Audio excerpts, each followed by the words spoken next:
For 1000 jin of this blood tofu, you need to use a whole bucket of fresh pig's blood. The important thing is that it must be fresh. Overnight or the next day's blood won't work. The amount of pig's blood is so small. It's because pig's blood is relatively expensive. No.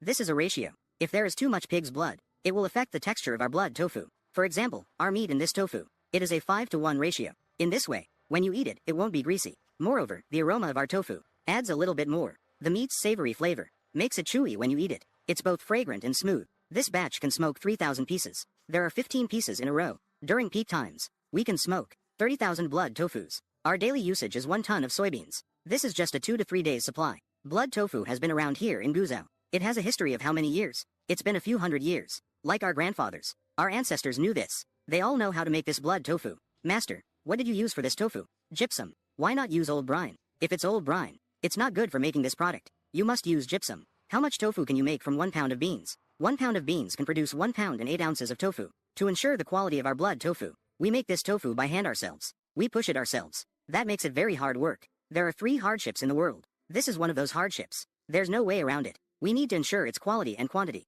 We want more people to recognize its taste. Look, this pig's blood is still warm. It's still steaming. If it's 1 or 2,000 pounds, 2 buckets of pig's blood will be enough. Why do we have to use this fatty meat? Is it good to use fatty meat? Is it good for making products? We don't need to add lean meat, right? No need for lean meat. Not even a little bit of lean meat, okay? Use all fatty meat. For fatty meat, we only want the fat from big pigs. How many pounds of fatty meat do we need for a day like this? We need to use nearly over 2,000 pounds of meat. This is the prepared raw material. We will proceed to weigh it. Each one is of standard weight. You see, some of these processes, we cannot replace them with machines. Every step is done by hand. It is done manually by us personally. Every step is solid and reliable. We want everyone to taste our super authentic dishes from Guizhou. Blood tofu and cured meat. I want all of these, with an excellent quality, and present it to everyone with great texture. The blood tofu is starting to be smoked now. This timing must be mastered well. Where there is an open flame, we must shovel up our wood ash. Cover the open flame. Let this smoke's fragrant aroma slowly seep in. How many days does this need to be smoked? 10 days. On a 30-degree day. Look, my clothes are all wet.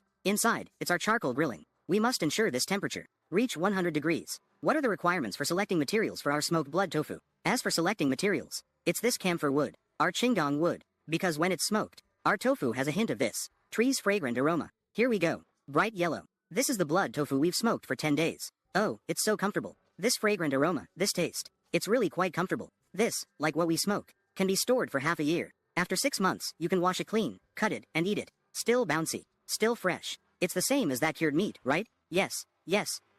In our Guizhou dialect, how is this blood tofu usually eaten? Blood tofu is actually a bit like cured meat. After being smoked, it's semi-cooked. It's not fully cooked. Then when you go back, you need to wash off this layer of ash on the surface. After washing, cut it into slices. Then steam it in a pot to eat. You can also eat it in hot pot or stir-fried. It's especially enjoyable for the elderly and children. A delicious gift from the depths of the Guizhou mountains. Look at the pig's blood tofu. One bite fills your mouth with this smoky flavor.